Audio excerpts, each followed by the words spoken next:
Kinumpirma at trending, Catherine Bernardo nililigawan ni Donnie Pangilinan.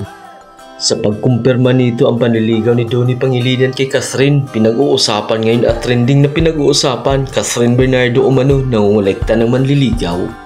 Yeah, we all just had fun. We had a really great time. Showbiz celebrity updates. You can still go, even when you feel slow. You can still go, even when there's no hope. You can still go. Subscribe for more info. Still go.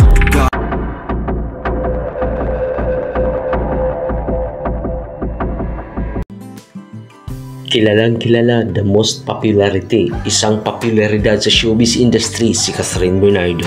Gaya ng mga nagkasikatang celebrity, hindi maiwaksi ang kasikatan ni Catherine Bernardo at mas lalo nakikilala ito ang kanyang pangalan sa balat na social media.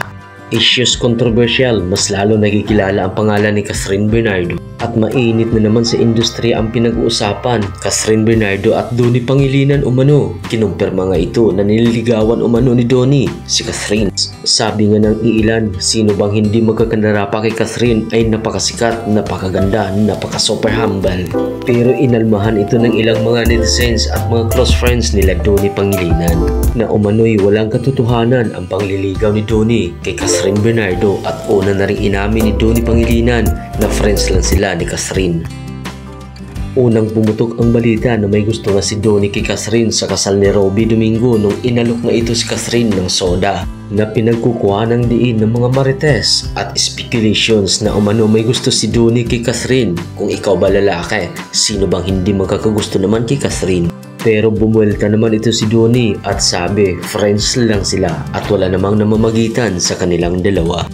Dahil sa mainit na pinag-uusapan, Ogie Diaz pinaputok ang balita na umano talagang totoo nga ang nanliligaw si Donnie kay Catherine dahil sa kanilang at meron silang source. Nagpumigil si Ogie Diaz na hindi nga ito mailabas pero hindi napigilan ng kanyang mga bibig na mailabas nga ang pangalang Catherine at Donnie. Minsan pala ipinormahan nitong isang young actor, si Catherine, na kay Donnie. Hindi lang sa kanya na yun kung gusto niyang aminin yan. Kaya naman sa pagputok ng balitang ito, ang raming nagagalit at ang daming umalma na wala naman daw itong katotohanan. Pero ang iilan ay natuwa naman dahil napakabait at bagay din naman at ano namang mali kung liligawan ni Donnie si Catherine Bernardo na ito'y single naman. Sa pagputok ng balitang yan, daming umalma kay Ogie Diaz pero higit sa kaalaman ng lahat, bihira-bihirang magkakamali si Ogie Diaz ng kanyang mga speculations. Pero pagbuelta ni Donnie Pangilinan, magkaibigan na silang dalawa ni Catherine Bernardo at wala namang namamagitan sa kanila. Yeah, we all just had fun. We had a really great time.